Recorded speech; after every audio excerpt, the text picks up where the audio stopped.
Your garage lights suck. So in today's video, we're going to show you how to quickly and easily and safely upgrade your garage lights to ones that are brighter, more energy efficient and longer lasting. Watch the end of the video to see if Luke is faster than me at fitting these amazing lights.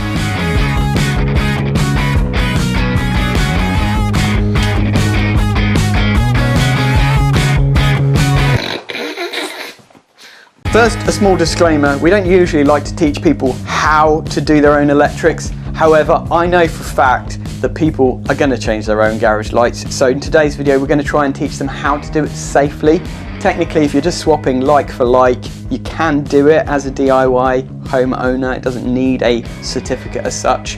And that's the case here. It's just a straight swap. So we're going to jump in and show you how to do it properly. Okay, so the customer has 7 lights in here currently, and actually 2 of them only work, as you can see. This one here and that one right down by the garage door. So instead of replacing them, while we're here, we're actually going to upgrade them and install some much brighter new ones. Step 1 is work safely. Before we remove these old lights, we've got to safely isolate the electrics. Let me show you how. So we do that here at the consumer unit or fuse box. And usually you'll have a circuit labelled lighting like we do here. Makes it nice and easy. All we need to do is pop this circuit breaker off. For a general DIY person, you might just think that's good, we're safe to go. But what we will do is actually do a voltage test at the light fitting, because sometimes the light can still be live without you realising it, even if you've turned off the breaker. Now, a little top tip here, some people might just turn it off at the light switch, but that's not a safe way to do it because the neutral will still be connected. There can be permanent lives running from the light switch to the light fitting for various reasons that you might not know about. So always turn off at the breaker and always double check at the fitting to make sure it is dead. Oh man, these are really brittle. Good job we're ripping them out.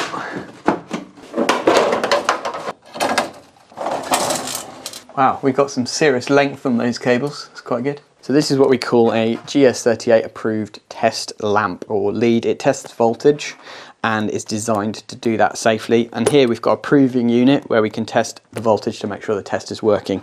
You can test it on a known source. And I'll leave a link below where you can find yourself one of these. I know a lot of DIYers will probably just use one of those volt pens that sort of lights up and bleeps when something's live, but they're not the safest or most reliable things, and there are instances where it won't show a voltage, but there actually is, so you're better off using a proper one of these. So we're going to test our tester here on our proving unit. We can see it lights up to show that there is voltage there, so our tester here is working correctly. You don't need one of these expensive devices, you can just test it on a known live source, but this is a really nice safe way of doing it. Then you're going to test it here, 3 combinations, live to neutral, live to earth and neutral to earth.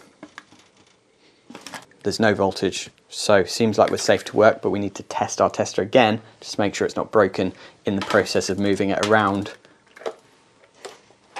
Test it again, it's all good.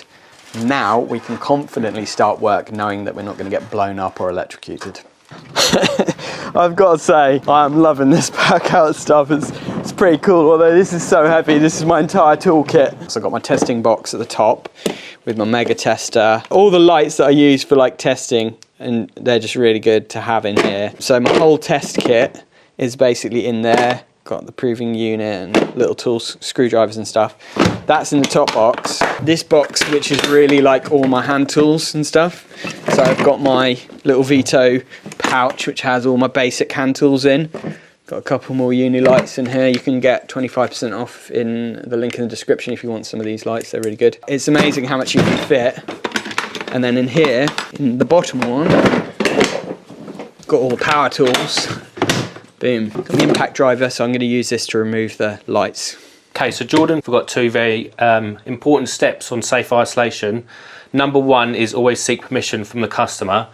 And secondly as well, lock off the circuit you're working on. Even though it's only me and Jordan working here, anyone could walk in at any time, or even a customer, and accidentally turn the circuit on, making it live. So it's always important, yeah, just to put a lock on it, just to be double safe and make sure no one can do that. Little tip is to not screw it down too hard, otherwise you end up screwing into the thing. I've done that before. Have you? Screwing into what? Into the actual switch on a breaker. The little pin screw goes into it and then you damage the breaker.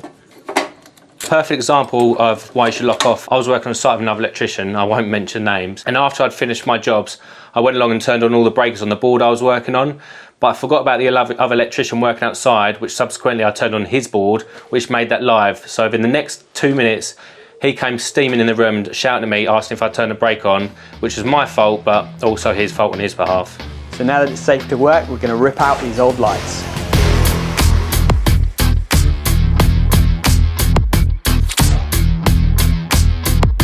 Just a little note here, when you're taking these out, be really careful. They're so fragile because they're glass, and they've got mercury inside them, like mercury powder. So it's kind of toxic, so you just want to avoid smashing these, and they should be recycled properly.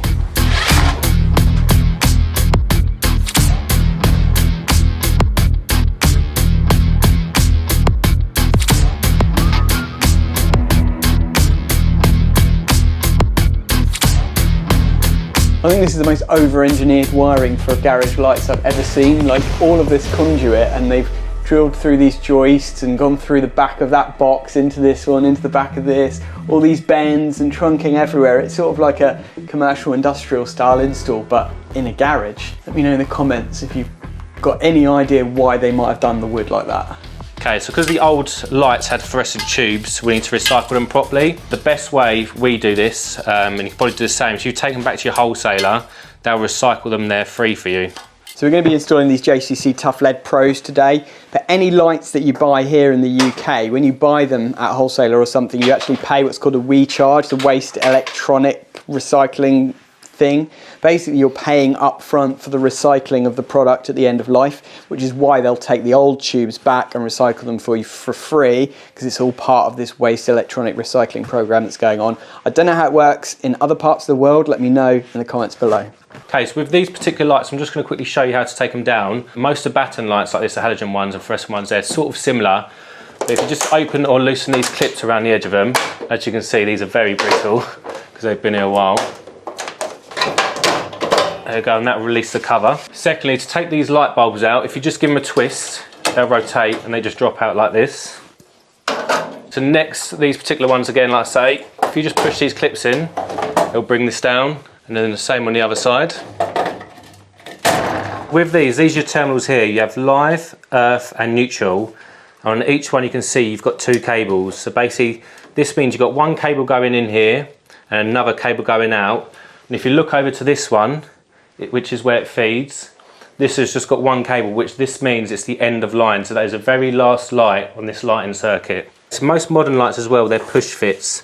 So if you push down on these little levers, it will release them. Like so. So let me show you how a lighting circuit is wired. We've got the consumer unit or fuse box that we showed you earlier, where the main circuit breaker is that feeds the circuit. Then from there, a cable goes in to the switch. So you've got the neutral wire here, and then the earth wire like that, and this is our cable. Then the live wire comes into the switch and then out of the switch on the other side. That's the switch open. The neutral wire is probably linked just in a connector in the back of the switch and goes all the way through, and then the same with the earth wire. So the live comes out the other side of the switch, and then this cable goes to our first light, and then another cable comes out of that first light into our second light, and then out of our second light into our third light, and that's the one that's the end of line that Luke showed you earlier, which is why there's only one cable there. Now when the switch closes, it makes contact and the live comes across and goes through to our lighting circuit. When the switch is open, then it cuts the live power to the lights and the lights go off. So this is probably the simplest way of switching lights, and it's what we call two-plate wiring method. There is another method that's quite commonly used here in the UK, which is called three-plate, which is a bit more complicated. We'll make another video about that, or we'll leave a link below to a reference video that you can watch.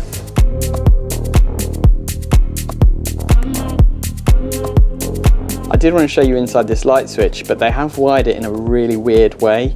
So there's actually no neutrals at the switch, but there aren't any permanent lives at the lights. So it's not three-plate, but it's not two-plate at the switch. They must have done junction box somewhere. Could be up there where that flex goes into that conduit box, which looks a bit dodge.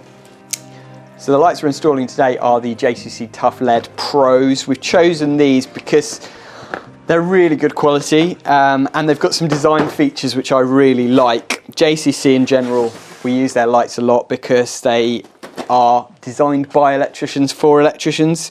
So it's just little simple things, but it makes our lives so much easier when it comes to actually installing them. But what is most important to me, to be honest, is just how easy and quick they are to install. So one of the things I like about these is these wings actually stay out. So these clips are just what holds that in, but rather than dropping down and them getting in the way, they stay out. It's just such a clever, simple design trick. But it means that when you're putting the case up, you're not worried about like having to move those out of the way. They stay out at 90 degrees like that. And so you can literally take that down and then put it back up again. It's a really good design feature. So another great design feature is the fact that you can move this terminal block depending on where the incoming cable is. So if your cable's coming in the end, obviously there is good, but if it's coming in the middle, you might want to fit your terminal block here instead. There are actually 4 different positions for the terminal block to go, so that wherever your incoming cable is, you don't need to extend it because your terminal block is close to your incoming cable. So you've got a little packet of goodies with these as well, and in there are these. So these clips allow you to basically mount it anywhere along the fitting. It gives you flexible mounting, so you can click that on there and you can basically mount it anywhere along that position. So if your joist's here, you can move it and just screw this in, and it just makes it really flexible. Makes it much easier to install. If you've got fixed joists like we do, it should make it pretty much possible to fix it on anywhere. You can also chain mount these with this simple hook that goes in like that and then in like that, and then you can hang it down from a chain or some kind of catenary wire if you've got no mounting point directly on the ceiling, or if you want them hanging a little bit lower. Another thing that's insanely cool about these lights is you've got these little add-ons. So this is a microwave sensor, which basically means it's like a PIR. You can put the sensor in, and then when you walk into the room, the lights will just come on, they'll detect movement.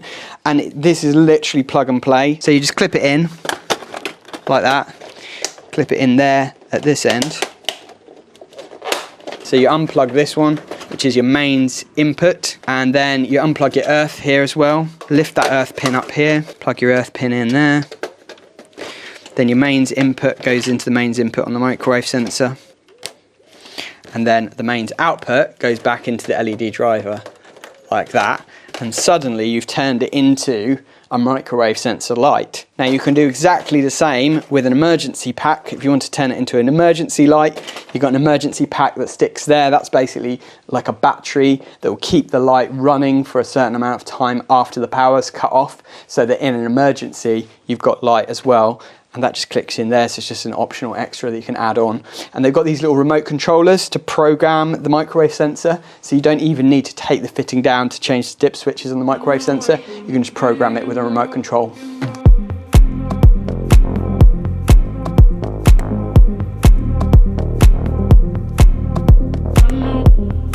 They're both the same. Bang on centre. And then will you use those clips? 25mm, yeah. So one clip will be there, one clip will be there, perfect. Okay, so I've just quickly put a laser line on, so all these 3 lights in this row are straight. Like Jordan explained earlier about these mounting brackets. So the centre's going to go here, that's the fixing pit for the centre. For the 2 ends, all we've got to do is mount those mounting brackets in line on this line here, and then the light will just click straight onto them.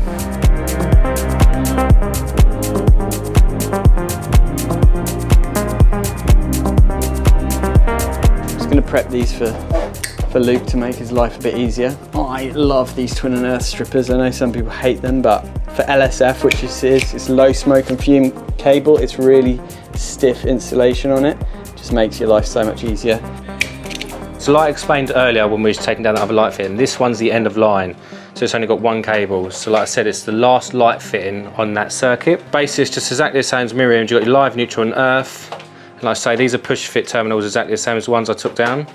So you just slot them in there, push them together, always give them a little tug after just to make sure the connections are tight and secure, and that's it. Also, within the cable is this bare copper wire. That's what we call the earth or circuit protective conductor. it should be sleeved with a little bit of green-yellow sleeving. I know a lot of DIYers would be like, oh, I don't have any sleeving, so they'll just leave it bare, but it's much safer if you can put a bit of sleeving over it. If you're going to do a DIY job, at least show that you've tried to do it properly. We might actually be able to have lunch and not be home late today working with the boss. That's a rare treat. Especially on a Friday, that'd be lovely. Right, it's a little tip that I use to measure the earth sleeving right. Obviously you could do it like that and try and cut it, but you're never going to get it quite right length.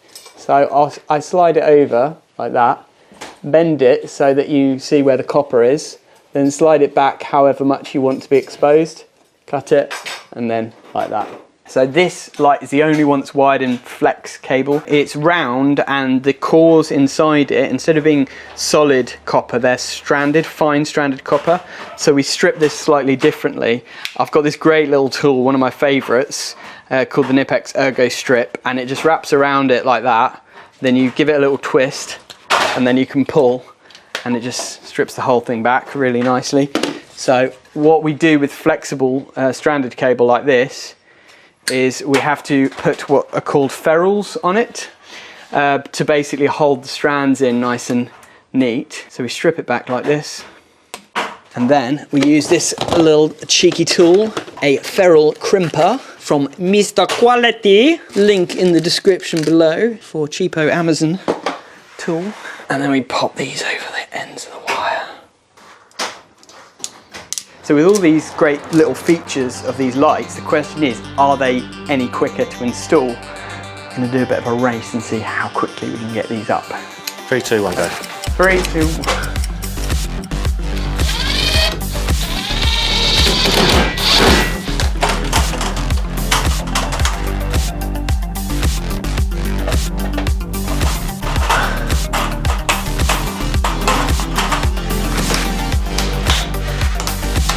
Stop.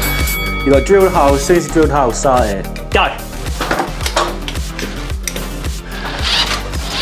Oh, he's got that wrong way around. He's got it wrong way around. Yeah. Oh, I'll move out the way for you. Oh, where's it gone? Such a cheat.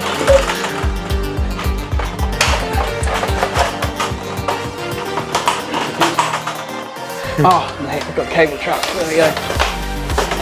What did I get? Done! You got me. I'm not joking. I think it's almost exactly to the second. If you didn't drop it, you would have won. Ah, yeah. Well done. I think Luke won. Well done. Okay. It's the pressure, isn't it? Like, it's the most simplest thing. It's Yeah. just. Time for lunch. So I'm going to get this last fitting up, and I'm using this laser level. I absolutely love it. The reason we're using it is we just want them to be all spot on in a nice straight line, so that if you look down, it's all pleasant to the eye. And this is the DeWalt green line laser. In fact, I've got a tools channel that's called Tools for Sparks. It's all about tools like this, and I've done an in-depth review video on this, so I'll leave a link in the description for that. But basically we just plop it on here, and then just going to line it up with the conduit box here. So while we're installing these lights, one thing you will need is a hole saw. We're using the 20mm for this one because we're taking the cable in the end of the fitting, and they do supply you with a little 20mm compression gland in the bag, so we'll be using that. However, for these ones on the ceiling, we're actually using a 25mm hole saw, because with the 20mm conduit coming in the top, we need a slightly bigger hole for it to fit through. So I'm drilling a 25mm hole in the back of that, 20mm hole in the end of this, prep both of these, and then we can get them up. You'll also obviously need a posi bit, either with a drill driver or an impact driver like we've got. That's kind of it really, you know, cable cutters, cable strippers. There's not a huge amount of tools that you need really. Yeah, I'm doing this one further along because actually the cable entry is not in the center, and this is another advantage of these fittings, is that you've got so many different options for your cable entry. This is very flexible. So I think for this I'm going to actually screw the fitting up directly because I'm not going to be able to fit the bracket in the right place. So I'll screw it there, and then I'll use the bracket on that one. Thread the cables through here. Don't forget that. That will then line up. Then I can click this in. So there is this cable management here, so you can actually clip the cable in and it will sort of hold it into place, which is a really nice feature. Just means that you can kind of neatly keep your cables up and tucked out the way, and then when you put the cover on, they're not gonna kind of get in the way. So I can just literally hook them in here and there, and then they're all sort of tucked up out the way, nice and neat. So as we drew earlier, we've got two cables coming in here, one in and one out. They're basically linked together in the same terminals, but the terminals have two entries for 2 wires each time. The LS stands for switched live, and the LP stands for permanent live. So if you were, for example, having a emergency fitting that needed a permanent live, you would loop the permanent live in and out there, or that can be used for the 3-plate switching method that we mentioned earlier.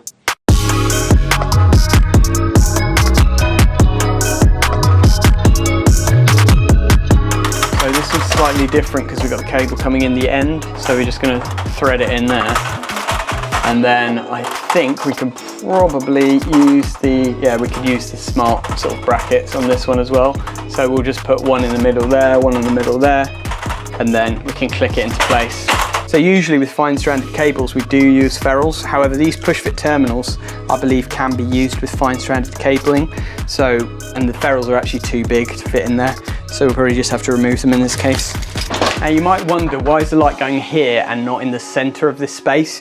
But it's because the client wanted it directly above this workbench, so they've got a nice even spread of light above the workbench. And that's the thing with lighting. Sometimes it seems logical to put everything centered, but actually what you want to do is you want to position the lights where they're actually going to best illuminate the subject that you're trying to illuminate, which in this case is a workbench.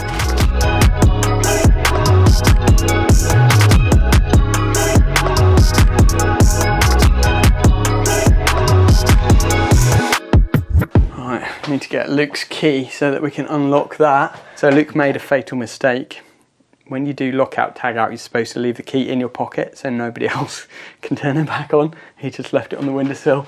So I'm going to turn it back on. I mean, I know that there's nobody else in here working on this circuit because I can see, so fortunately it's fine. I'll turn that on.